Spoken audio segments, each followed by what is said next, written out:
Ang malakas na buhos ng ulan ay walang tigil na bumagsak sa maputik na parade ground.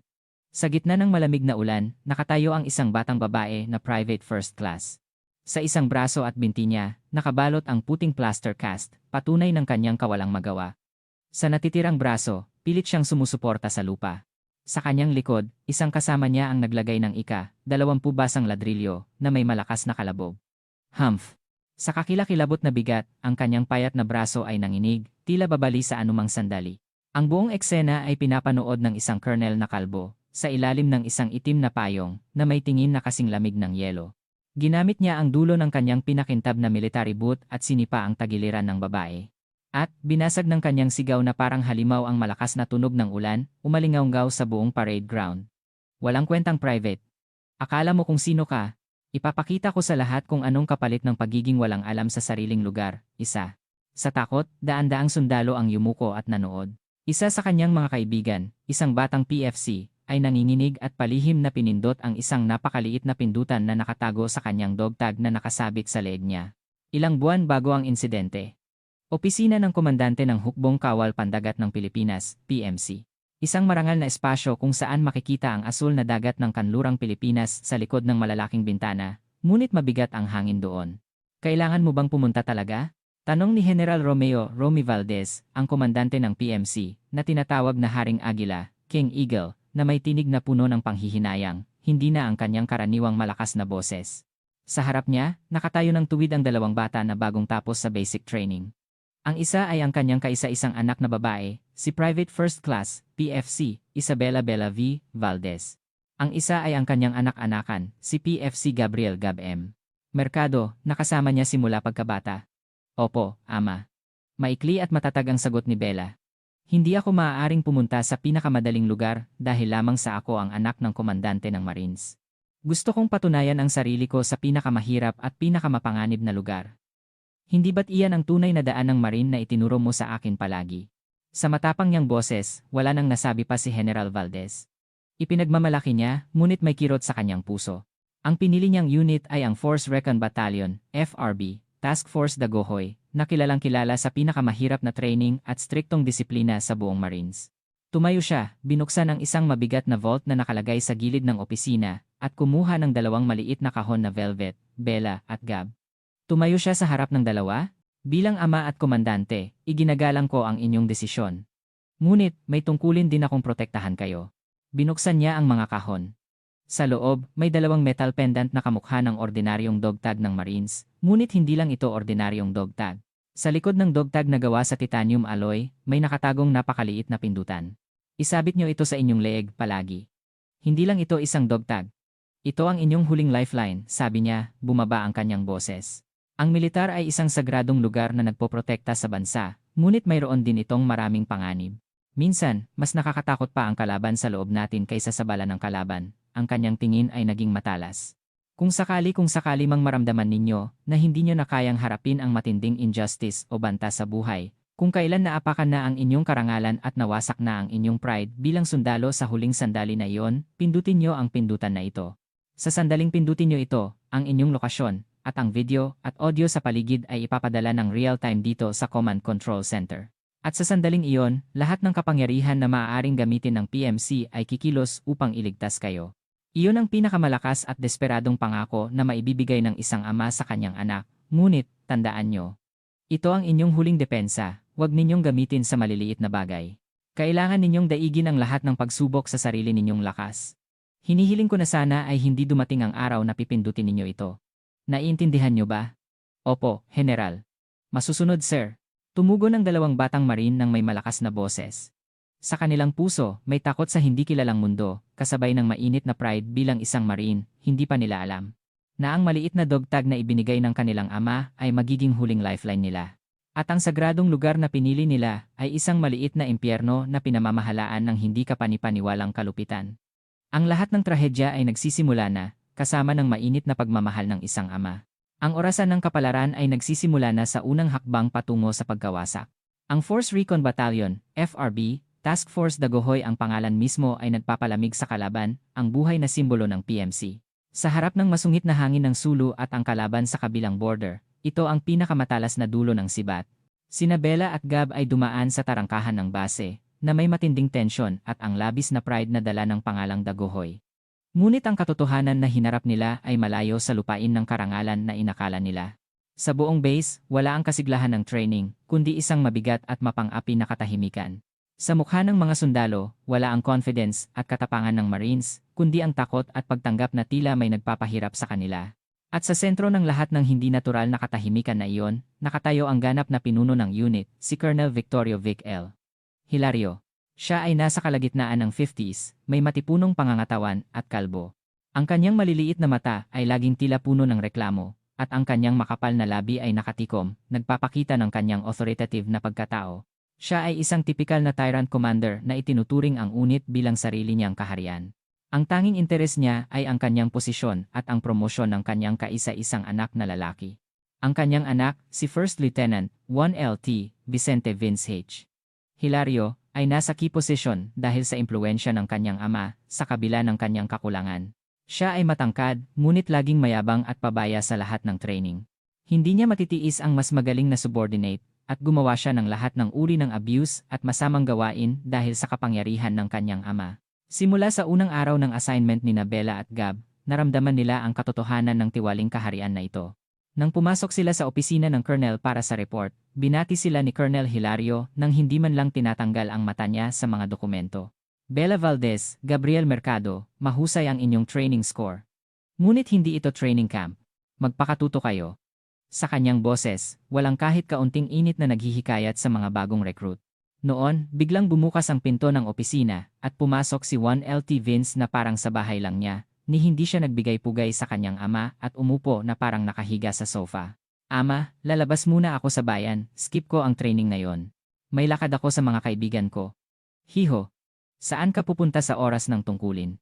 Ay, ama, wala namang espesyal na training ngayon, di ba? Kahit wala ako, ayos lang ang unit. Tumango si Colonel Hilario na tila napilitan. Sige. Huwag kang magpapagabi, at huwag kang gagawa ng kalokohan. Hindi ito usapan sa pagitan ng commander at subordinate. Ito ay eksena lang ng isang irresponsible na anak at isang ama na nagpapalaki sa kanya ng sobra.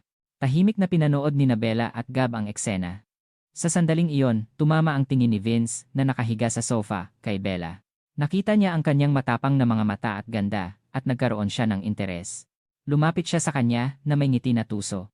Oh, may maganda tayong bagong recruit. Anong pangalan mo uli? Bella Valdez. Maganda ang pangalan mo. Gusto mo bang sumama sa akin sa bayan ngayon? Ipapakita ko sa iyo ang lahat ng bagay tungkol sa Marines. Hayagan siyang umalok. Malamig na tumigas ang mukha ni Bella. Humihingi po ako ng paumanhin, sir.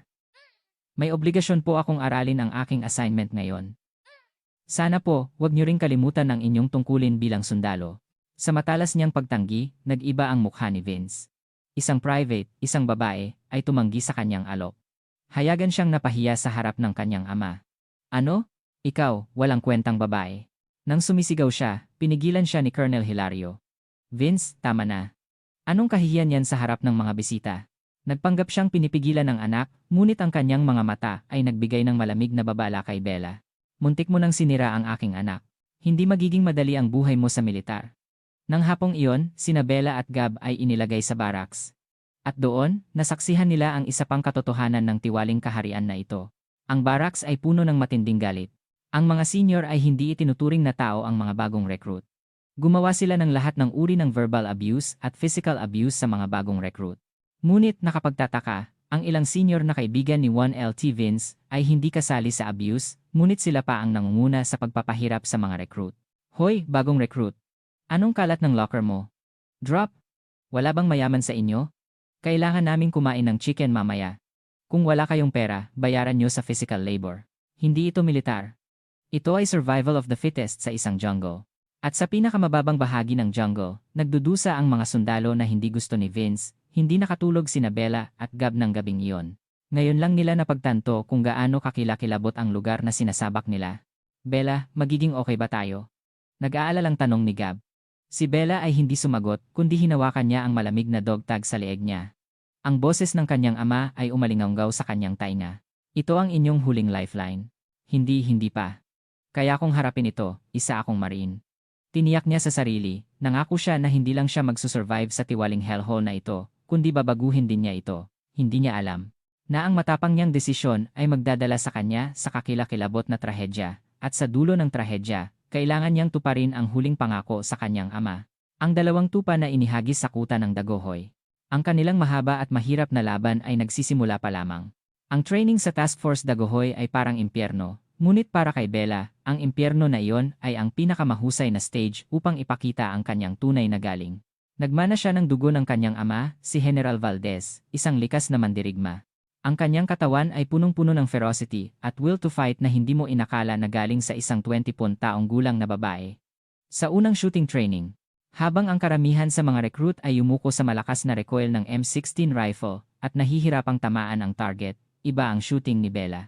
Ang kanyang postura ay hindi gumagalaw, tulad ng isang puno na may malalim na ugat sa bato. Bang! Bang! Bang! Ang mga bala na lumabas sa kanyang baril ay tumpak na tumama sa sentro. Ang tempuring ng target na 250 metro ang layo, 20 rounds, perpekto. Ang mga butas ay nakakalat lamang sa laki ng isang barya. Ito ay isang skill na halos mahimala. Ano? Halimaw ba siya? Bulong ng shooting control officer, hindi makapaniwala. Si 1LT Vince, na nanonood sa likod ng linya ng pamamaril, ay napako ang mukha. Ipinagmamalaki niya na siya ang pinakamahusay na sniper sa unit. Ngunit isang bagong recruit, isang babae, ang hayagang sumira sa kanyang pride sa harap niya. Kinagat niya ang kanyang labi sa selos at kahihiyan. Nagpatuloy ang kakaibang galing ni Bella sa physical training. 10-kilometer speed march na may full pack. Ito ay isang matinding training na kinatatakutan ng mga matitipunong marine, ngunit hindi kailanman nahuli si Bella sa linya. Sa halip, dinala pa niya ang pack ni Gab na mahina ang stamina at tahimik na naglakad sa unahan. Walang nakakaalam kung saan nagmumula ang kanyang superhuman strength sa kanyang maliit na katawan. Bella, pasensya na. Dahil sa akin, sabi ni Gab habang humihingal. Ayos lang. Hindi iniiwan ng marine ang kanyang kasama. Ngumiti si Bella, basang-basa ng pawis ang kanyang mukha. Ang kanyang hitsura ay nagbigay ng malalim na inspiration at tiwala sa kanyang mga kasama. Ngunit sa mata ni Vince, isa lang itong mapanghamak na pagpapakitang tao. Inakala niya na ang pagkuha niya ng tiwala ng mga sundalo ay isang hamon sa kanyang authority. Sumabog ang conflict sa panahon ng tactical training. Squad-level simulated urban warfare training. Ang squad ni Bella ay nakipaglaban sa enemy squad na pinamumunuan ni Vince. Si Vince ay determinadong bigyan ng matinding aral ang mayabang na babae na ito. Nagtiwala siya sa kanyang mataas na rank at karanasan, at pumili ng simpleng frontal assault na tactic. Ngunit iba si Bella. Tila siya ay isang commander na namumuno sa totoong digmaan, ginamit niya ng perpekto ang terrain, at binigyan niya ng optimal task ang kanyang mga kasama, batay sa kanilang kalakasan at kahinaan. Gab, umakyat ka sa bubong ng 2-story building na iyon. At gamit ang radio, i-report mo ang lokasyon ng kalaban, ikaw ang ating mga mata. Jojo, ikaw, malakas ka, kaya sumama ka sa akin sa flank upang atakehin ang tagiliran ng kalaban. Ang kanyang command ay walang hadlang. Ang kanyang squad ay gumalaw ng seamless, tila isang organism. Ang squad ni Vince ay laging nahuhulog sa trap ni Bella, at isa-isa silang natalo. Sa huli, si Vince na lang ang natira. Galit na galit, tumalon siya sa likod ng cover at sumigaw. Bella Valdez, nasaan ka, demonyong babae? Lumabas ka. Narito ako, sir. Isang malamig na boses ang narinig niya sa likuran niya. Nang lumingon siya ng gulat, nakatutok sa kanyang noo ang malamig na dulo ng training rifle ni Bella. Talo kayo, sir. Tanggapin niyo na ng malinis. Sa sandaling iyon, nawala ang katinuan ni Vince. Nakalimutan niya na training lang, at tumakbo siya papunta kay Bella, sinuntok siya, ngunit madaling iniwasan ni Bella ang kanyang walang kwentang atake, at binali ang kanyang braso, pinatumba siya sa lupa. Iyan ang aking gagawin kung kumilos ka bilang isang superior. Ang buong eksena ay pinapanood ni Colonel Hilario mula sa command tower, na nag-aapoy ang mukha sa galit. Ang kanyang anak ay lubos na napahiya sa harap ng lahat ng personnel ng unit ng isang bagong recruit, isang babae. Ang itim na galit at paninibugho para kay Bella ay nagsimulang kumulo sa kanyang puso. Inakala niya na hindi na ito maaaring ipagpatuloy. Kung hayaan niya ang bituin na Bella na ito na manatili, ang kinabukasan ng kanyang anak at ang buong kaharian na ito ay yayanig. Nagpasya siya. Patumbahin niya ang bituin na iyon, magpakailanman. Ilang araw ang lumipas, nagplano siya ng extreme mountain climbing drill. Ang course ay ang pinakamapanganib at kilala sa unit bilang bato ng demonyo, Devil's Rock, isang patayong rock course. At inilagay niya ang kanyang anak, si 1LT Vince, bilang safety officer ng training. Ito ay parang pag-iwan ng isda sa pusa. O, pag-iwan ng tupa sa gutom na lobo. Gabi bago ang training, Tinawag ni Colonel Hilario ang kanyang anak sa opisina. Vince, maayos ba ang paghahanda para sa training bukas? Opo, Ama. Huwag kayong mag-alala. Mabuti. Walang aksidente ang dapat mangyari bukas. Lalo na, si Bella Valdez na iyon, siguraduhin mong check ng maigi ang kanyang safety equipment. Naiintindihan niyo ba? Binigyan niya ng diin ang salitang aksidente at espesyal, na nagbigay ng hindi direktang utos sa kanyang anak. Agad na naintindihan ni Vince ang ibig sabihin ng kanyang ama, isang malupit na ngiti na parang halimaw ang lumabas sa kanyang labi. Opo, Ama, iche-check ko ng maigi. Sa paraang hindi na siya magpapakita sa harap ko muli. Sa paraang sigurado. Ang mga tingin ng mag-ama ay nagtagpo sa dilim, tuso. Hindi nila alam na ang kakilakilabot na plano na ito ay magdudulot ng isang mapanirang resulta. Ang tanga at mapaghiganteng plano ng mag-ama ay malapit ng maisakatuparan. Ang pinakamaliwanag na bituin ay nakatakdang mahulog sa pinakamalalim na dilim. Ang bato ng demonyo. Tulad ng pangalan nito, ang patayong bato ay nagbigay ng isang intimidating aura, tila tinatawanan ang kayabangan ng tao. Ang slope ay halos 90 degrees, at ang matatalas na bato ay nakausli, tila ngipin ng halimaw, at sa ibaba, may isang bangin na nakanganga, 12 ng metro ang lalim. Ito ang final gate ng Marine Mountain Training. Doon, nakatayo si Bella at ang kanyang mga kasama. Ngayon, sasakupin ninyo ang bato ng demonyo, walang imposible para sa isang Marine. Handa na ba kayo? Sa malakas na sigaw ng instructor, sumigaw ang mga sundalo, ngunit ang kanilang mukha ay puno ng tensyon at takot. Si Colonel Hilario ay nakatayo sa command tent sa ibaba ng bato, nakapamaywang, pinapanood ang lahat. Ang kanyang mga mata ay nakatuon lamang kay Bella. Ang kanyang anak, si 1LT Vince, ay may armband ng safety officer, at sinuri niya ang safety equipment ng mga sundalo. Ang kanyang mukha ay may kakaibang kaba at pag-asa, hindi ang kanyang karaniwang kayabangan. Nalulula siya sa katotohanan na siya ang magiging bida sa malupit na play na magaganap sa impyerno na ito. Kunwari siyang sumuri sa safety rope at harness ng mga sundalo, at dahan-dahang lumapit kay Bella. Hoy, Bella, kumusta ang kondisyon mo ngayon? Sigurado ka bang aakyat ka hanggang sa tuktok? Nang inis siya. Walang problema, sir. Sagot ni Bella na may matatag na tingin. Ah, mabuti. Gusto ko ang confidence mo. Kunwari siyang yumuko, sinuri ang harness ni Bella. Sa sandaling natakpan ang kanyang likod sa tingin ng iba, mabilis at lihim siyang kumilos. May nakatago siyang isang maliit at matalas na cutter blade sa kanyang kamay. Nahanap niya ang isang auxiliary rope, isa sa maraming rope na kumukonekta sa harness ni Bella sa kanyang hita, ang hindi nakikita, at hindi niya ito pinutol ng buo. Sa halip, ginawa niya itong napakalalim na hiwa hanggang sa gitna. Ito ay isang tusong trap na hindi makikita ng mata. Sa normal na sitwasyon, maaari pa itong magtagal, ngunit sa matinding sandali kung saan ang buong bigat ng katawan ay nakatuon sa rope habang umaakyat, ang mahinang bahagi ay biglang mapuputol. Ito ay isang perpektong plano ng pagpatay na mukhang aksidente. Ayan, tapos na. Mag-ingat ka sa pag-akyat, huwag kang mahulog at sirain ang career ko. Ngumiti siya at umalis, tila walang nangyari. Simula ng pag-akyat. Sa hudyat ng instructor, nagsimulang dumikit ang mga sundalo sa bato. Si Bella ang nangunguna. Ang kanyang paggalaw ay magaan at eleganteng, parang isang dalubhasang climber.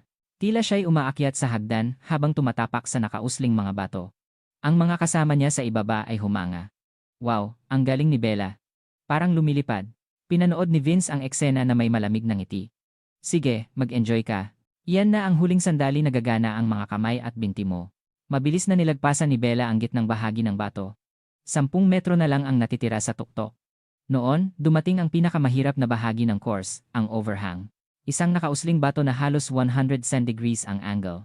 Upang makalagpas dito, kailangan niyang gamitin ang lahat ng lakas ng kanyang braso upang hilahin ang kanyang buong katawan. Sandali siyang huminga. Ginagamit niya ang lahat ng natitirang lakas, humawak sa rock face, at nagsimulang hilahin ang kanyang katawan. Crunch! Ang kanyang mga kalamnan ay sumigaw. Ang kanyang buong bigat ay nakatuon sa kanyang mga braso at binti, at sa isang rope na sumusuporta sa kanya. Sa sandaling iyon, tog! Isang maliit at masamang tunog. Ang isang auxiliary rope na sumusuporta sa kanyang hita ay sa wakas ay naputol, hindi kinaya ang bigat niya. Agad siyang nawalan ng balanse at tumagilid sa hangin. Ah! Sa instinct, sinubukan niyang humawak muli sa bato, ngunit nadulas ang kanyang kamay. Ang main safety rope na nakakabit sa kanyang katawan ay humigpit, na nagpabitin sa kanya sa hangin. Ngunit hindi natapos ang trahedya doon. Ang shock ng pagputol ng auxiliary rope ay nagdulot ng chain reaction sa iba pang kagamitan. Klang! Sa ingay ng metal, isang karabiner na kumokonekta sa kanyang harness at main rope ay tumalon, hindi kinaya ang shock. Wala nang sumusuporta sa kanyang katawan. Ah, Bella. Isang hiyaw ng pagkabigla ang lumabas sa bibig ni Gab sa ibaba.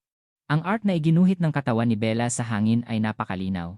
Tila isang ibon na naputol ang pakpak, nagsimulang bumagsak siya, dose-dosenang metro pababa sa bangin. Sa kanyang mga mata, makikita niya ang mukha ni Colonel Hilario na nakatingin sa kanya mula sa ibaba na may mahinang ngiti. Kayo. Iyon ang huling naisip niya bago siya nawalan ng malay. Boom!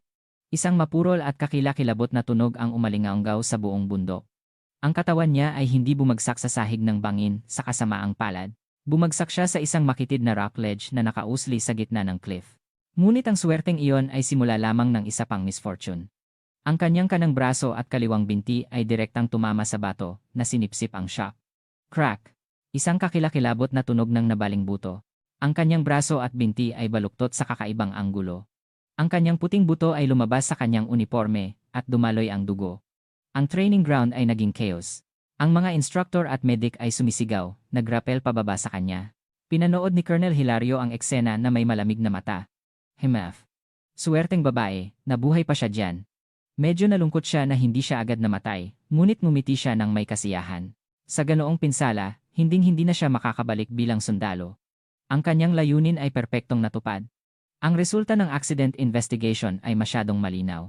Personal negligence ng biktima, si PFC Bella Valdez, na sinubukang lumabas sa overhang ng hindi sumusunod sa safety procedure. Walang problema sa lahat ng safety equipment. Lihim na tinanggal ni Vince ang piraso ng rope na pinutol niya at sinira ang ebidensya. Ang lahat ng responsibilidad ay muling napunta sa biktima. Himigala si Bella na nabuhay. Ngunit nawala niya ang lahat, ang kanyang matibay na katawan na ipinagmamalaki niya, at ang kanyang mga pangarap. Hindi na siya isang marine na nag-aakyat sa training ground. Naging isang walang magawa siyang person with disability na hindi na maaaring tumayo sa sarili niyang lakas. Ang kanyang mahaba at madilim na gabi ng desperasyon ay nagsimula na. At sa dulo ng desperasyon na iyon, may naghihintay sa kanya na mas kakilakilabot na kahihiyan. Ilang araw ang lumipas, ang gunit ay nababalutan ng malakas na ulan. Patak. Patak. Ang malamig na ulan ay walang tigil na bumagsak sa maputik na parade ground. Ang mga sundalo ay nakahanay sa parade ground, nakasuot ng raincoat, at binabasa ng ulan. Isang emergency moral education ang tinawag, ngunit ang tunay na layunin ng moral education na iyon ay iba. Hindi ito education. Ito ay isang malupit na public execution kung saan isang tao ang iniaalay. Inakala ni Colonel Hilario na ang kanyang plano ay perpektong nagtagumpay. Si Bella ay isang ibon na naputol ang pakpak, hindi na makakalipad muli, ngunit hindi lang ang katawan niya ang gusto niyang sirain. Gusto niyang sirain ang kanyang kaluluwa at gawin siyang halimbawa sa lahat ng sundalo. Gusto niyang ipakita kung gaano kaawa-awa ang kapalaran ng sinumang humamon sa kanyang authority. PFC Bella Valdez. Ang malamig na boses ni Colonel Hilario ay umalingaunggaw sa loudspeaker. Lumabas ka. Si Bella, na nagpapahinga sa infirmary, ay inilabas ng ibang sundalo patungo sa gitna ng parade ground. Hindi siya pinayagang gumamit ng wheelchair. Pilit siyang gumamit ng crutch sa kanyang kaliwang braso at naglakad ng paika-ika. Ang kanyang kanang braso at kaliwang binti ay nakabalot sa puting cast. Ang cast na basang-basa ng ulan ay napakabigat. Nang tumayo siya sa gitna ng parade ground, nagsalita si Colonel Hilario na tila naghihintay lang. Tingnan ninyong lahat ng mabuti. Itinuro niya si Bella at sumigaw. Ito ang simbolo ng kahinaan na sumisira sa karangalan ng Marine. Isang halimbawa ng kamangmangan na hindi alam ang sariling lugar at napunta sa ganitong sitwasyon dahil sa sarili niyang katawan. Muli niyang itinanim sa isip ng lahat ng sundalo ang nilalaman ng fabricated report ng personal negligence. Ngunit, hindi natin hahayaan ang ganitong kahinaan. Ngayon, bibigyan ko siya ng pagkakataon na baguhin ang kanyang rotten spirit at ipanganak muli bilang isang matigas na marine. Sa kanyang mapagkunwaring salita, huminto ang hininga ng mga sundalo. Naramdaman nilang lahat na may kakilakilabot na mangyayari. Lumingon si Colonel Hilario sa kanyang anak, si 1LT Vince. 1LT Vince, anong ginagawa mo? Simulan mo na. Isang malupit na ngiti ang lumabas sa labi ni Vince. Lumakad siya sa kinaroroonan ng 12-dosenang ladrilyo na inihanda sa gilid ng parade ground. Bella Valdez, down. Utos ni Vince. Hindi sumagot si Bella. Tiningnan niya lang sila ng may nagliliyab na tingin. Hindi ka pa ba nagigising? Down, sabi ko. Tumakbo si Vince at sinipa ang crutch niya. Nawala ng balanse si Bella at bumagsak sa maputik na lupa. Sige, simulan na natin. Inutusan ni Vince ang isa pang sundalo na maglagay ng mga basang ladrilyo sa likod ni Bella, isa-isa. 1, 2, 3. Habang dumarami ang ladrilyo, Sumisigaw ang katawan ni Bella sa sakit. Kinailangan niyang suportahan ang lahat ng bigat ng katawan at bigat ng ladrilyo gamit ang kanyang kaliwang braso na walang cast. Ang kanyang braso ay nanginginig. 10. 15. Mabilis na humihinga siya. Ang kanyang paningin ay lumabo. At sa wakas, nang ilagay ang 20 ladrilyo sa kanyang likod. Humph! Hindi niya mapigilan ang ungol na lumabas sa kanyang bibig. Ang kanyang buong katawan ay nanginig, tila guguho na. Si Colonel Hilario ay pinapanood ang lahat ng walang emosyon sa ilalim ng itim na payong. Lumapit siya kay Bella at sinipa ang tagiliran niya gamit ang kanyang pinakintab na boot. Walang kwentang private. Akala mo kung sino ka? Ipapakita ko sa lahat kung anong kapalit ng pagiging walang alam sa sariling lugar. Push up, 1. Sumigaw siya ng malakas na parang halimaw, binasag ang tunog ng ulan. Kinagat ni Bella ang kanyang labi. Isang mainit na likido na hindi mo alam kung ulan o luha ang dumaloy sa kanyang mga mata. Hindi siya sumuko. Sinubukan niyang yumuko ang kanyang nanginginig na braso, ginamit ang lahat ng lakas upang panatilihin ang kanyang huling pride. Ngunit hindi nakinig ang kanyang katawan. Bumagsak siya sa maputik na lupa, nakasubsob ang mukha. Ang mga ladrilyo sa kanyang likod ay gumuho. Ha? Tingnan niyo yan. Iyan ang tunay na anyo ng ace na iyon na sinasamba ninyo. Nilait ni Vince, dumura siya. Sumigaw si Colonel Hilario muli. Tumayo. Gawin mo ulit, hindi ito matatapos hanggat hindi ka nagsasabi ng, nagkamali ako. Lumapit ang mga sundalo upang maglagay muli ng ladrilyo sa likod niya, sa sandaling iyon. Si Gab, ang kaibigan ni Bella, ay hindi na nakatiis at tumalon mula sa linya.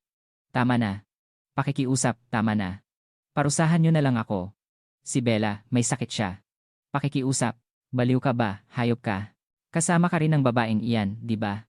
Sige, gagawin kitang katulad niya. Tumakbo si Vince at sinuntok si Gab. Inutusan niya na maglagay ng ladrilyo sa likod ni Gab. Si Bella ay desperado, pinapanood ang kanyang kaibigan na walang magawa, sinusubukan siyang protektahan. Ama, tapos na ba talaga? Hindi sinasadya, naisip niya ang malamig na dogtag sa leeg niya. Ang huling pangako ng kanyang ama. Sa sandaling iyon, ang kamay ni Gab ay nagtungo sa dogtag sa leeg niya.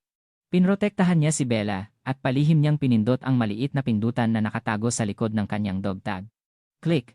Iyon ang hudyat na humihingi ng kaligtasan. Iyon ang hudyat na nag-aanunsyo ng paghihiganti. Iyon ang pindutan ng kapalaran na gumising sa Haring Agila ng Command Center. Sina Colonel Hilario at Vince ay abala sa kanilang malupit na fiesta, hindi nila alam. Sa giant screen ng Command Control Center ng PMC, 12-12 ng metro ang layo, live na ipinapalabas ang kakilakilabot na krimen na ginagawa nila. At ang mga mata ng isang ama na nanonood sa screen ay namumula. Ang pinto ng impyerno ay binuksan na sa sarili nilang kamay. Command Control Center ng Hukbong Kawal Pandagat ng Pilipinas. Ang pinakamatalas na mata at pinakamalakas na puso ng Pilipinas, kung saan 12-12 ng piling opisyal ang nagmomonitor sa military situation ng buong bansa, kasama ang Kanlurang Pilipinas, 26 Bisando. Ang hangin doon ay laging puno ng matinding tensyon. Ngunit ang tensyon sa sandaling iyon ay iba. Wee-woo, ang pinakamataas na antas ng emergency alarm, na hindi pa kailanman tumunog sa control center, ay pumunit sa eardrums. Red alert. Red alert. Codename, Bagwis ng Agila activated. Lahat ng opisyal sa control center ay tumalon sa kanilang upuan, gulat na gulat, Bagwis ng Agila. Iyon ang pinakamalaking emergency protocol ng Marines na ikinukwento lamang sa alamat. Ito ay isang final judgment protocol na ina-activate lamang kapag may pinakamasamang banta sa buhay ng komandante ng PMC o ng kanyang pamilya na katumbas ng assassination ng kalaban. Saan ang lokasyon ng signal? Dali-daling sumigaw ang operations controller. Nakumpirma ang lokasyon. Task Force Dagohoy, Force Recon Battalion, AOR ng Mindoro. Ano? Unit natin? Lahat ay hindi makapaniwala. Noon, isang lalaki na nakaupo sa commander's chair sa pinakaloob ng control center ang tumayo ng tahimik. Si General Romeo Romy Valdez. Simula nang tumunog ang emergency alarm, tahimik lang siyang nakatingin sa kanyang personal tactical screen. Ang kanyang malaking likod ay tahimik, parang isang bulkan na malapit ng sumabog, ngunit sa loob niya, kumukulo ang galit na mas mainit pa sa lava ng impyerno. Sa kanyang screen, ipinapalabas ang video na ipinadala ng real-time mula sa mini-camera sa dogtag ni Gab. Ang kaisa-isang anak niya, nakahiga sa putik, may cast, sa gitna ng malakas na ulan, ang mga ladrilyo na pumipiga sa kanyang likod. At ang mukha ng isang halimaw na nanunuya sa kanya habang sinisipa siya. Namula ang kanyang mga mata. Ang makapal na fountain pen sa kanyang kamay ay nabali sa dalawa, hindi kinaya ang kanyang hawak, dahan-dahan siyang lumingon. At ang kanyang boses, na umalingaunggaw sa buong control center, ay hindi na boses ng tao. Ito ay ang dagundong ng isang nagngangalit na agila na nawalan ng inakay. Operations Controller, Opo. General. Simula ngayon, ipapadala mo ang aking utos sa buong hukbo, walang labis, walang kulang. Ang kanyang boses ay nagpapawalang bisa sa lahat ng alarm sa control center. Simula sa oras na ito, opisyal na ina-activate ang Marine Emergency Protocol, bagwis ng agila. Target, Task Force Dagohoy, FRB. Marine 6th Brigade Special Operations Regiment, Marine 4th Brigade Reconnaissance Battalion. Sabay-sabay niyang kinuha ang dalawang pinakamatalas at pinakamapanganib na dulo ng sibat ng Marines. Maghanda na ngayon, fully armed. Gamitin ang lahat ng transport helicopter squadron at makarating sa target area sa loob ng 10 minuto. 10 minuto, sir. Imposible po iyan, sa pisikal. Gulat na sumagot ang operations controller. Walang imposible. Kumislap ang mga mata ni Valdez. Iyan ang Marine. Kung hindi kayo makakarating sa loob ng 10 minuto, sabihin mo sa lahat ng commander na ihanda na ang kanilang leeg para sa akin. Sa kanyang utos na puno ng galit, ang controller ay yumuko, hindi na nakapagsalita. Nagpatuloy ang utos ni General Valdez. Sa pagdating, harangan ng lahat ng entry, exit ng base. Walang ni isang langgam ang makakalabas sa impyernong iyon nang wala akong pahintulot, at huminto siya sandali, at nagbigay ng huling utos, sa boses na mas malamig pa. Gusto kong maging patag ang lugar na iyon sa loob ng 10 minuto. Ito ay hindi na utos kundi sumpa. Plano niyang burahin sa mapa ang mapagmataas na kaharian na umapak sa kanyang anak. Sa sandaling ibinigay ang utos na iyon, lahat ng puso ng Marine sa kanlurang Pilipinas at silangang Pilipinas ay sabay-sabay na tumibo. Mula sa mga airbase sa Cavite at Zamboanga, dose-dose ng Sikorsky Black Hawk Transport Helicopter at Boeing AH-64 Apache Attack Helicopter ang umalis ng may malakas na ingay. Isa lang ang kanilang target, Mindoro.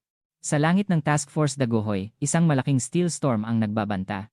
Hindi lang ito isang simpleng military operation. Ito ay isang sagradong crusade upang hatulan ang kalaban sa loob na sumira sa karangalan ng Marines.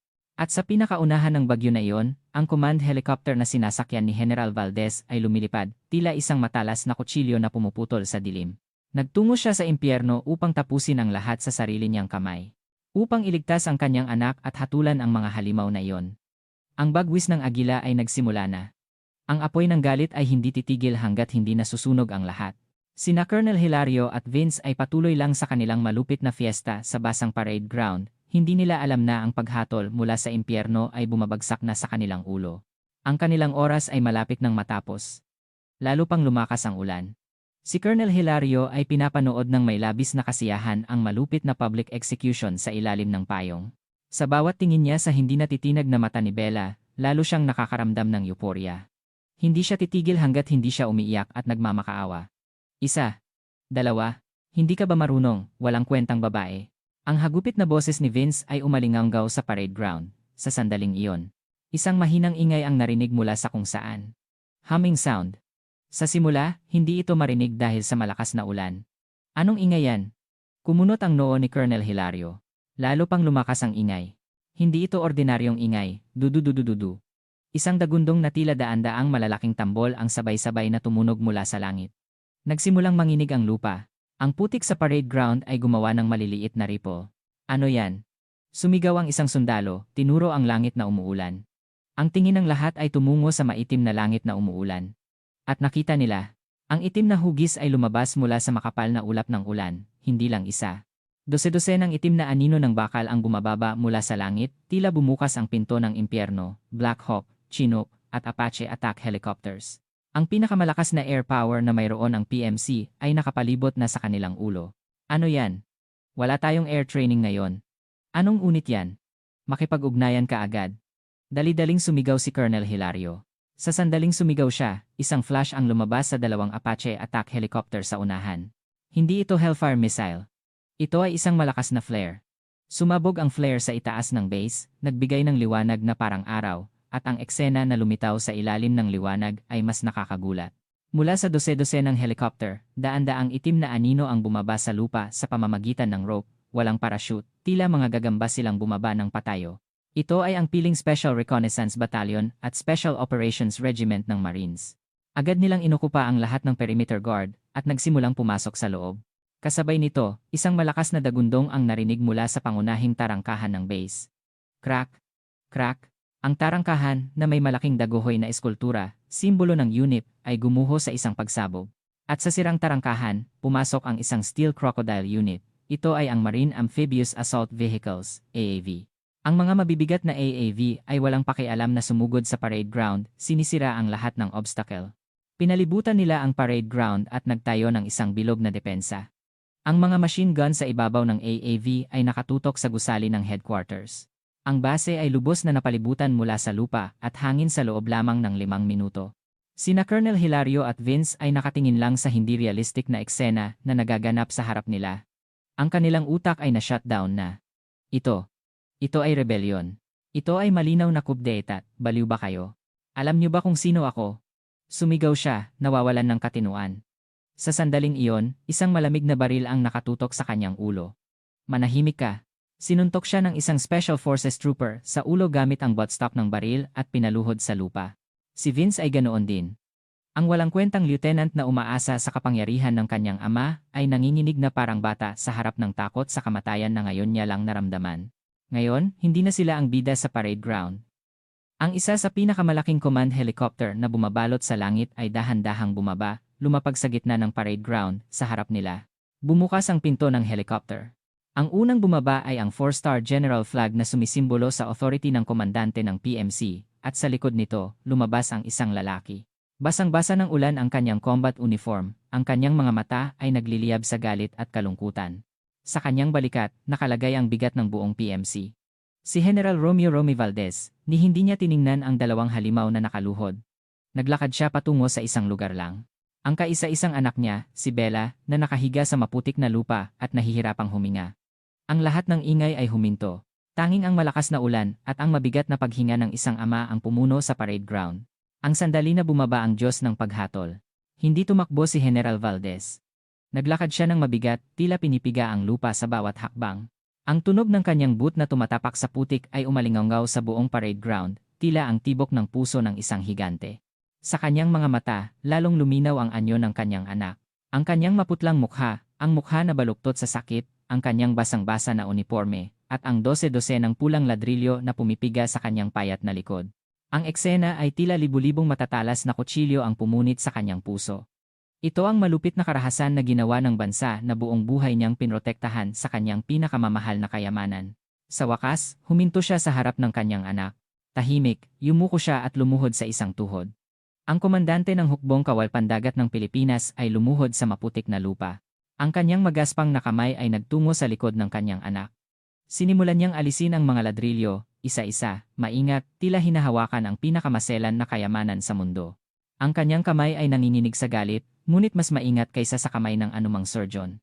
Nang matanggal ang huling, 20 ladrilyo, walang lakas na bumagsak si Bella sa gilid.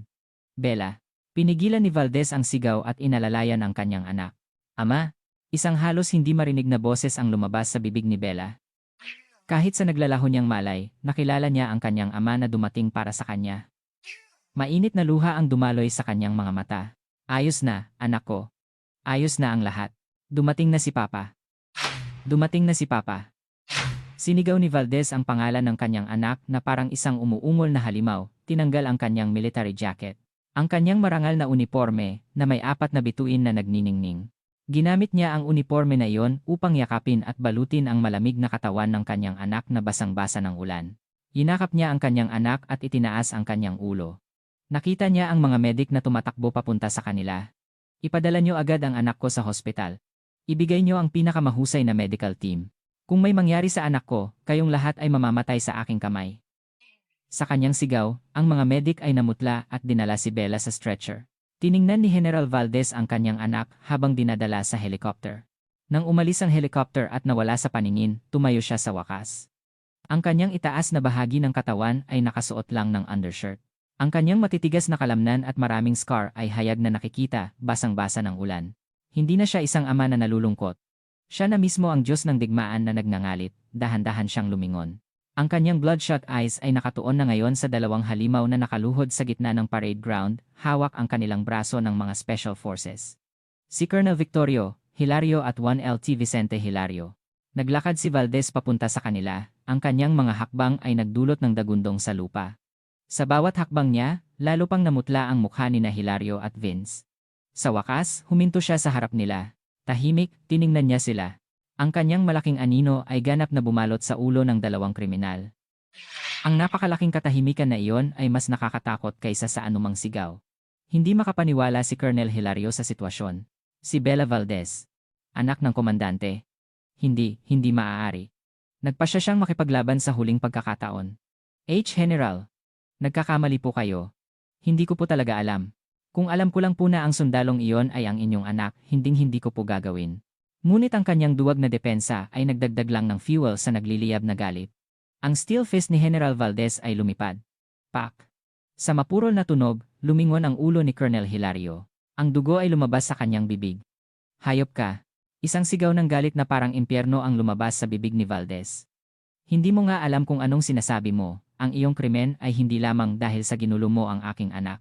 Akala mo ba, kung hindi siya ang anak ko, ang ginawa mo ay mapapatawad? Hinawakan niya sa leg si Colonel Hilario at itinayo siya.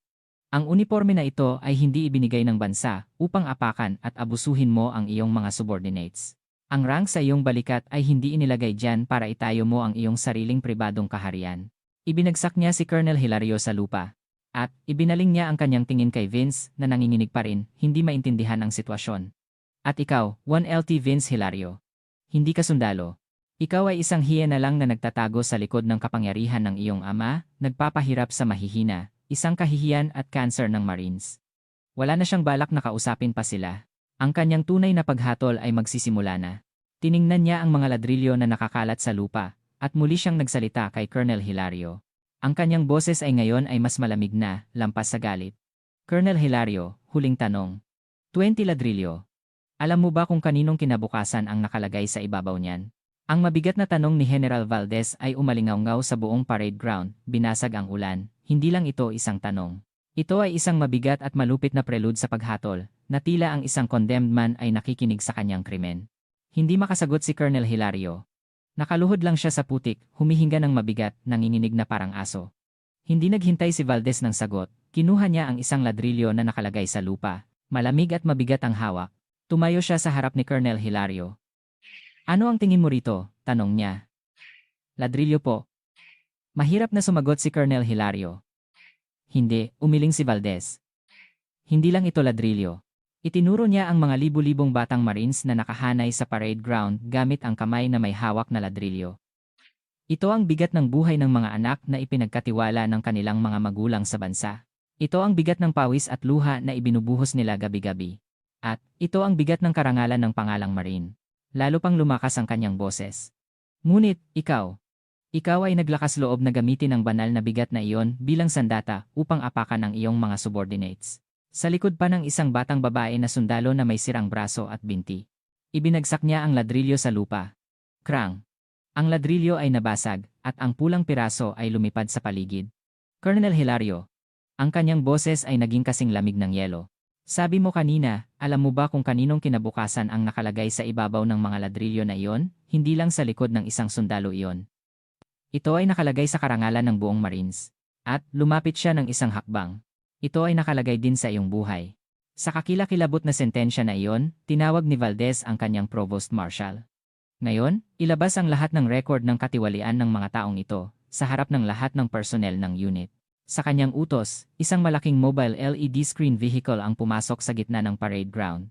Ilang sandali ang lumipas, umilaw ang screen, at nagsimulang lumabas ang lahat ng kahiyahiyang krimen ni na Colonel Hilario at Vince sa loob ng maraming taon. Ang account numbers kung saan nila kinukuha ang sweldo ng mga sundalo, ang hidden camera footage ng kanilang pakikipagtransaksyon sa labas ng kontraktor para sa embezzled military supplies. At higit sa lahat, ang lahat ng audio recording at fabricated report kung paano nila minanipula at tinakpan ang climbing accident na iyon. Mahusay na ginawa ni Bella ang trabaho niya. Salamat, anak. Sa wakas, walang magpapakita sa harap ko muli. Ama, mas gusto ko pa. Wala nang gagawa ng kalokohan sa harap ko. Ang malupit at walang hiya na usapan ng mag-ama ay umalinganggaw sa buong parade ground sa pamamagitan ng loudspeaker. Ako? Mga halimaw. Ang hiyawan ng galit ng mga sundalo ay sumabog. Ang lahat ng katotohanan na pinigilan nila dahil sa takot ay nabunyag na ngayon. Hindi na natatakot si Gab. Tumalon siya mula sa linya at tumayo sa harap ng screen. Ako ang magpapatunay. Ang kanyang matapang na sigaw ay naging catalyst. Magpapatunay din ako. Ako ay biktima rin ng physical abuse ni 1LT Vince. Isa, dalawa, dose-dosenang, daan-daang sundalo ang nagsimulang lumabas, nagsasabi ng kanilang injustice at sakit na dinanas nila. Ang parade ground ay agad na naging isang malaking arena ng protesta. Sina Colonel Hilario at Vince ay nawala ang lahat.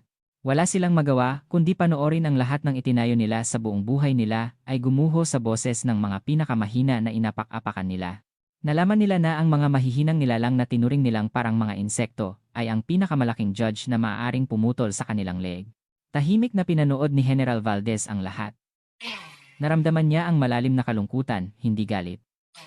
Nasaksihan niya kung gaano karaming kaluluwa ang maaaring masira ng isang tiwaling commander. Nagbigay siya ng huling hatol. Tinawag niya ang Provost Marshal. Huwag mong ituring na sundalo ang mga taong ito. Hubarin mo ang kanilang uniforme ngayon, dito mismo. At, ayon sa military law na sinasabi nila palagi, ipataw mo ang pinakamabigat na krimen na nararapat. Attempted murder, abuse of authority, aggravated assault, embezzlement, obstruction of justice, at dishonor sa Marine Corps. Walang ni isa ang makakaligtas. Sa kanyang utos, tumakbo ang mga MP at pilit na pinunit ang uniforme ng dalawang kriminal. Ang nagniningning na rank sa kanilang balikat ay itinapon sa maputik na lupa. Huwag. Huwag. Umuungol sila na parang mga halimaw, ngunit wala ni isa ang naawa sa kanila. Iyon ang pinakakaawa-awa at makatarungang katapusan na sila mismo ang nagdulot, tapos na ang paghatol. Ang parade ground ay napuno muli ng tunog ng ulan. Ang ulan ay tila ang luha ng langit na naghuhugas ng lahat ng kasalanan sa maruming lupang ito. Tiningnan ni Valdez ang langit. Ang kanyang tunay na laban ay tapos na. Ngayon, ang natitira ay ang tumayo sa tabi ng kanyang anak bilang isang ama. Tahimik siyang lumabas sa parade ground. Sa likod niya, ang binhi ng bagong pag-asa ay itinanim. Ang binhi ng hustisya. Nang mabali ang ladrilyo ng paghatol at nabunyag ang mukha ng tiwaling kapangyarihan, ang dam ng katahimikan na pinigilan sa ilalim ng iron rule ni Colonel Hilario ay nagsimulang gumuho. Ang unang nagbukas ng bibig ay isang maliit at tila mahina na bato, si PFC Gabriel Mercado. Hindi na siya ang mahina na batang lalaki na nanginginig sa takot. Sa kanyang mga mata, nagliliyab ang guilt ng pagiging isang bystander sa sakit ng kanyang kaibigan at ang mainit na determinasyon na labanan ang katiwalian. Tinaboy niya ang mga senior na pumipigil sa kanya at tumakbo sa harap ng screen sa gitna ng parade ground. Kinuha niya ang mic mula sa Special Forces Trooper. Ako ang magpapatunay. Ang kanyang nanginginig ngunit malakas na sigaw ay umalinganggaw sa buong parade ground, binasag ang ulan. Libu-libong tingin ang nakatuon sa kanya. Ang lahat ng kasalanan na ginawa ng dalawang halimaw na iyon ay nasaksihan ko sa sarili kong mga mata, huminga siya ng malalim. At nagsimula siyang sumigaw, tila inilabas ang lahat ng takot na pumipiga sa kanyang leeg. Simula sa unang araw ng aming assignment, hindi na kami itinuring na tao ni 1LT Vince Hilario. Gabi-gabi, dinala niya kami sa storage room at walang awang sinaktan kami sa ilalim ng dahilan ng discipline. Kami ay kanyang plaything. Kami ay kanyang stress reliever punch bag. Hindi lang iyon. Palagi niyang kinukuha ang aming maliit na sweldo, pati na ang pera na ipinadala ng aming mga magulang ay kinuha niya para sa sarili niyang entertainment. Ang buddy namin na hindi makapagbigay ng pera ay sinasaktan, ginawang dahilan ang paglilinis ng restroom o pinipigilan ang weekend pass. Ang kanyang boses ay lalo pang lumakas. Ang kanyang testimonya ay lalong naging detalyado at nakakagulat. Si Bella Valdez, ang aking kaibigan, ay target nila simula pa lang. Dahil si Bella ay napakahusay. Mas magaling siya kay 1LT Vince sa lahat ng bagay. Nainggit sila sa nagniningning na talento ni Bella. Kaya, sinubukan nilang sirain siya. Ang nangyari sa bato ng demonyo ay hindi aksidente. Ito ay malinaw na attempted murder. Nakita ko si 1LT Vince na kunwari ay sinuri ang rope ni Bella bago mag-training at palihim na hinati ito gamit ang kutsilyo. Plano niyang patayin si Bella simula pa lang. Ang kanyang nakakagulat na testimonya ay napuno ng malaking shock at galit na hiyawan ang parade ground. Mga halimaw. Mga mamamatay tao. Hindi lang doon natapos ang tapang ni Gab. Itinuro niya si Colonel Hilario na nakaluhod. At siya, si Colonel Victorio Hilario. Alam niya ang lahat ng iyon, ngunit pinabayaan niya, hindi. Hinihikayat pa niya ang krimen ng kanyang anak. Siya ay isang tao na itinuturing ang buhay ng isang sundalo na parang buhay ng langaw para sa promosyon ng kanyang anak. Hindi siya commander. Siya ay isang murder accomplice na nakasuot ng uniforme. Ang matapang na sigaw ni Gab ay ang susi na nagbukas ng Pandora's box na mahigpit na nakasara. Ang isa pang boses ay nagsimulang lumabas, nagkaroon ng lakas ng loob sa kanyang sigaw. Tama. Nakita ko rin. Sumigaw ang isang sergeant mula sa linya. Si Colonel Hilario ay palaging kinukuha ang rations at supply ng unit, ibinenta sa labas. Kami ay nagugutom, kumakain ng sirang pagkain, habang pinupuno niya ang kanyang bulsa ng pera ng aming buwis. Magpapatunay din ako. Lumabas ang isa pang staff sergeant. Humihingi siya sa amin ng pera, ginagamit ang promosyon bilang bait. Para sa promosyon ng kanyang anak, si Juan L.T. Vince, kinailangan naming magbigay ng pera, kahit wala kaming pera. Ang wave ng testimonya ay hindi na mapigilan. Daan-daang boses na pinigilan dahil sa takot ay nagsama-sama, naging isang malaking hiyawan. Ang kanilang mga boses ay hindi lang accusation. Ito ay isang desperadong sigaw na nagmumula sa pinakailalim ng impyerno at isang sagradong hiyawan upang mabawi ang nawala nilang human dignity. Ang parade ground ay agad na naging isang malaking court of judgment. Ang mga akusado ay sina Colonel Hilario at Vince, at ang judge ay ang daan-daang walang pangalan na sundalo na inapak-apakan nila. Sina Hilario at Vince ay ganap na gumuho sa harap ng boses ng galit na nanggagaling sa lahat ng panig. Napagtanto nila na ang mga mahihinang nilalang na inakala nilang parang mga insekto ay ang pinaka-nakakatakot na judge na maaaring pumutol sa kanilang leeg. Tahimik na pinanood ni General Valdez ang lahat, wala na ang galit sa kanyang mga mata. Sa halip, malalim na kalungkutan at mabigat na responsibilidad ang pumuno dito. Alam niya na ang lahat ng trahedyang ito ay hindi lang dahil sa dalawang halimaw na iyon. Naramdaman niya na may responsibilidad din ang lahat ng miyembro ng unit na nanahimik at nagpabaya sa kanilang kasamaan, at pati na rin ang kanyang sarili, bilang ang pinakamataas na commander na hindi nakita ang lahat ng ito. Kinuha niya ang mic at lumabas.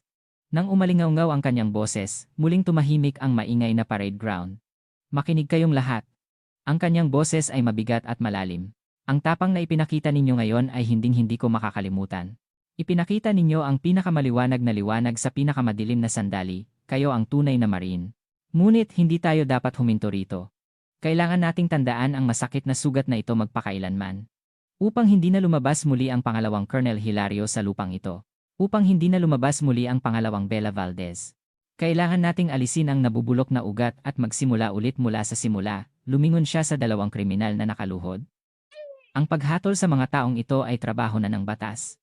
Ngunit, ang paghatol sa tiwaling sistema na ginawang halimaw ang mga taong ito ay responsibilidad ng bawat isa sa atin. Natapos ang kanyang talumpati. Ngunit ang impact nito ay mananatili magpakailanman sa puso ng lahat ng nagtipon sa parade ground. Ang testimony of hell ay natapos. Ngayon, ang natitira ay ang mahaba at mapag-isa na laban upang muling itayo ang gumuho na kaharian at lumikha ng bagong pag-asa. At sa pinakaunahan ng laban na iyon, nakatayo ang mga tunay na bayani na sumira sa pinto ng impyerno sa sarili nilang tapang. Ang mga walang pangalan na marines. Ang insidente ng Bloody Moral Education na iyon ay naitala sa kasaysayan ng PMC bilang ang pinakamakahiyahiya at kasabay nito, ang pinakamapag-asa na insidente. Ito ay isang araw ng kahihiyan kung saan nabunyag ang kakilakilabot na krimen ng isang tiwaling mag-ama na commander, ngunit kasabay nito, isang marangal na araw ng revolusyon kung saan itinuwid ng mga ordinaryong sundalo ang hustisya sa sarili nilang tapang. Pagkatapos ng insidente, nagkagulo ang headquarters ng PMC. Si General Valdez ay kusa na bumaba sa command at humiling ng formal na investigasyon mula sa Department of National Defense, DND, dahil sa kanyang command responsibility at pagkakasangkot ng kanyang pamilya. Ngunit sa halip, pinuri ng Pangulo at ng DND Secretary ang kanyang desisyon at leadership, at binigyan siya ng mahalagang tungkulin bilang chairman ng AFP Military Culture Innovation Committee. Sinimulan niya ang mas malaking laban upang itama ang buong militar, lampas sa kanyang personal na paghihiganti.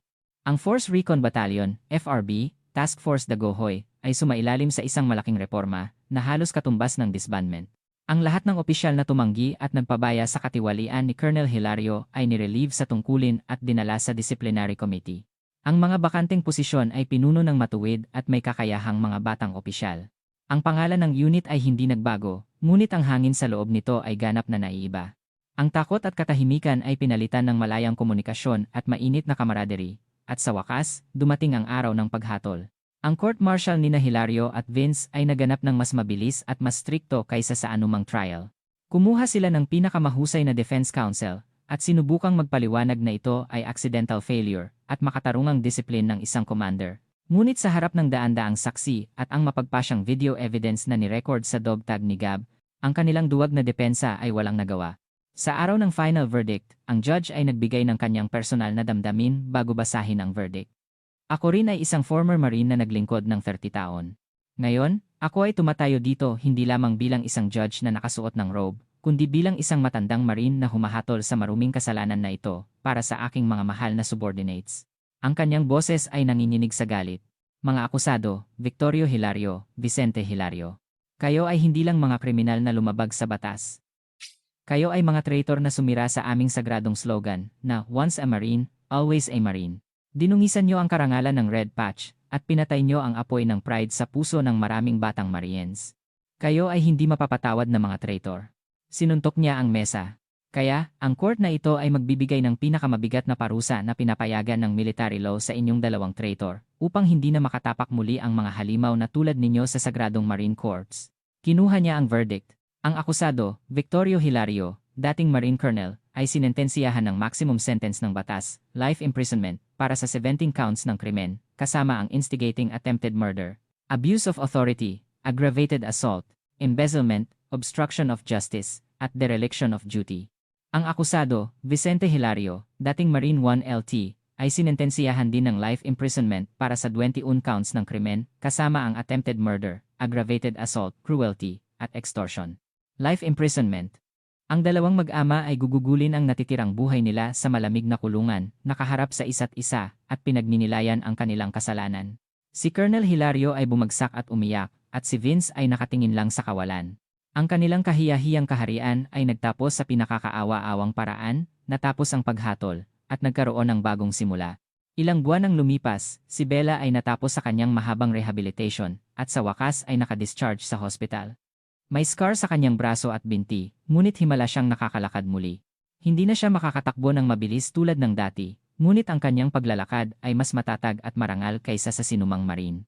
Kinilala ng headquarters ng PMC ang kanyang merit, binigyan siya ng Medal of Valor, at inirekomenda siyang mag-retire para sa isang komportable na buhay.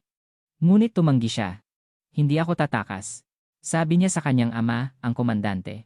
Babalik ako sa Task Force Daguhoy, kung saan ako nadapa, at gagawin ko ang lahat upang protektahan at pamunuan ang aking mga subordinates na dumanas ng parehong sakit. Naniniwala ako na iyan ang dahilan kung bakit ako nabuhay muli. Sa kanyang matapang na desisyon, umiyak si General Valdez at niyakap ang kanyang anak, hindi siya nasira. Sa halip, nagpalabas siya ng mas matibay at mas magandang bulaklak mula sa kanyang nabaling lugar. Tulad ng kanyang pangako, bumalik siya sa Task Force Daguhoy. Sa sandaling dumaan siya sa tarangkahan ng base, lahat ng personnel ng unit ay nakahanay sa parade ground, naghihintay sa kanya. Sa unahan nila, nakatayo si Gab, na naging isang mahusay na squad leader. Sumigaw siya ng malakas. Lahat, attention. Sa ating bayani, Senior Marine Bella Valdez, present arms. Salute! Libu-libong boses ang nagsama-sama, pumuputol sa langit. Iyon ang pinakamainit na pagbati at paggalang para sa kanya. Tumulo ang luha sa mata ni Bella. Tiningnan niya ang kanyang mga kasama na nagbibigay-pugay sa kanya at tahimik na nangako. Hindi na ako nag-iisa. Ang kanyang mahaba at madilim na bangungot ay natapos na. Ngayon, ang naghihintay sa kanya ay ang pag-asa sa kinabukasan na itatayo niya kasama ang kanyang mga bagong kasama. Ang tunay na bukang liwayway ng Task Force Daguhoy ay sumisikat na. Lumipas ang panahon. Ang sugat sa braso at binti ni Bella ay naging malabong scar. Ngunit ang alaala ng araw na iyon ay nakaukit sa kasaysayan ng PMC at sa puso ng lahat ng sumaksi sa insidente bilang isang aral na hindi kailanman mabubura. Si Bella ay naging bayani. Ngunit ayaw niya na ang kanyang pangalan ay lumabas sa mga pahayagan o TV. Ibinigay niya ang lahat ng spotlight na nararapat sa kanyang kaibigan, si Gab, at sa iba pang walang pangalan na kasama na nagpakita ng tapang para sa kanya noong araw na iyon. Siya mismo, tulad ng kanyang pangako, ay bumalik sa pinakamadilim na lugar, ang Task Force Daguhoy, at tahimik na naglakad sa sarili niyang daan. Lumipat siya ng assignment mula sa combat arms, patungo sa administrative arm. Hindi na siya makakaakyat sa bato ng mabilis o makakapagbuhat ng mabigat na pack tulad ng dati, ngunit nagsimula siya ng mas malaking laban sa kanyang bagong posisyon. Naging counselor siya para sa mental and emotional health ng mga sundalo, nakikinig sa boses ng kanyang mga subordinates na nasugatan ang katawan at kaluluwa, at ginamot ang kanilang sakit, tila isang lighthouse. Ang kanyang opisina ay laging bukas. Ang mga bagong recruit na nagdurusa sa hazing ng mga senior, ang mga private na nahihirapan sa breakup, ang mga sergeant na hindi makatulog dahil sa takot sa kinabukasan, maraming batang marine ang pumupunta sa kanya, naglalabas ng kanilang sakit at nakakakuha ng comfort. Hinding-hindi niya kailanman minamaliit ang kanilang mga kwento. Tinitingnan niya sila sa mata, umiiyak kasama nila, at nagagalit kasama nila. Ayos lang. Hindi mo kasalanan. Nahirapan ka, buddy. Ang dami mong pinagdaanan. Ang kanyang mainit na salita ay may mas malakas na kapangyarihan kaysa sa anumang gamot o regulation. Ginagamit niya ang kanyang sariling sugat bilang pinakamalakas na sandata upang gamutin ang sugat ng iba. Ang Task Force Daguhoy ay dahan-dahang nagbabago dahil sa kanya. Ang lumang kaharian na pinamumunuan ng takot at karahasan ay ipinanganak muli bilang isang tunay na camaraderie community kung saan may buhay ang komunikasyon at empathy. Isang ladrilyo. Para sa ilan, maaari itong maging kasangkapan ng pag-asa upang makapagtayo ng isang mainit na tahanan, ngunit para sa iba, maaari itong maging isang sandata ng malupit na karahasan upang apakan ang mahina. Ginamit ni Colonel Hilario ang ladrilyo ng kapangyarihan sa kanyang kamay upang magtayo ng sarili niyang kastilyo. Ngunit ang kastilyo na iyon ay hindi isang matibay na fortress upang protektahan ang kanyang mga subordinates mula sa kalaban. Ito ay isang saradong kulungan upang protektahan ang kanyang kasakiman at ang kaligtasan ng kanyang anak, at sa loob nito, siya ang naging hari. Ginamit niya ang ladrilyo na iyon upang apihin at apakan ang kanyang mga subordinates. Hindi niya alam na ang bigat ng ladrilyo na iyon ay hindi lamang ang bigat ng putik at semento, kundi ang bigat ng buhay at kabataan ng isang batang sundalo. Ang tunay na kapangyarihan ay hindi nagmumula sa authority na pumipiga sa iba. Ang tunay na kapangyarihan ay nagmumula sa tapang na kayang itayo ang isang taong nadapa. Si PFC Bella Valdez ay hindi gumuho sa harap ng 1T ladrilyo na pumipiga sa kanyang likod. Siya ay nasa pinakamahina na kalagayan ng kanyang katawan, ngunit ang kanyang kaluluwa ay mas matigas kaysa sa sinuman. Ang kanyang hindi natitinag na kalooban ay sa huli ay sinira ang ladrilyo ng karahasan na umapak sa kanya at naging cornerstone upang itayo ang mas malaking pader ng hustisya. Ang kwentong ito ay nagtatanong sa atin. Kung may ladrilyo sa iyong kamay, anong gagawin mo rito? Magtatayo ka ba ng sarili mong kastilyo o magtatayo ka ng tahanan para sa iba? Ang kwento ring ito ay nagsasalita tungkol sa bigat ng katahimikan. Noong araw na iyon, daan-daang sundalo ang nanahimik sa parade ground. Nanahimik lang sila, pinapanood ang kakilakilabot na karahasan na nagaganap sa harap nila. Ang kanilang katahimikan ay nagbigay ng wings sa halimaw na si Colonel Hilario at nagtulak sa isang tao, si Bella Valdez, sa mas malalim na desperasyon. Kung may isa man lang sa kanila ang nagpakita ng tapang tulad ni Gab, o kung 10 tao man lang ang sabay-sabay na nagsalita, mapipigilan ba ang trahedyang iyon? Ang katahimikan sa grupo ay minsan ay mas nakakatakot kaysa sa karahasan. Dahil ito ang pinakamayabong na lupa na nagpapahintulot sa injustice at nagpapalaki sa kasamaan. Ngayon, nagtatanong ako sa iyo. Kung ikaw ay isa sa mga walang pangalan na sundalo sa basang parade ground noong araw na iyon, anong pipiliin mo? Kapag ang lahat ay yumuyuko sa takot, pipiliin mo ba ang karamihan na nananahimik, pumipikit sa injustice? O magiging isa kang matapang na tao na handang mawala ang lahat at magsasalita para sa isang kasama na nadadapa? Ang iyong iniisip ay maaaring baguhin ang mundo. Ang hustisya ay hindi lang sa malalaking slogan o heroic action. Nagsisimula ito sa pakikinig sa maliit na boses ng konsensya na umalingaw sa iyong puso, ngayon. Ang iyong maliit na tapang ay maaaring magbago sa mundo.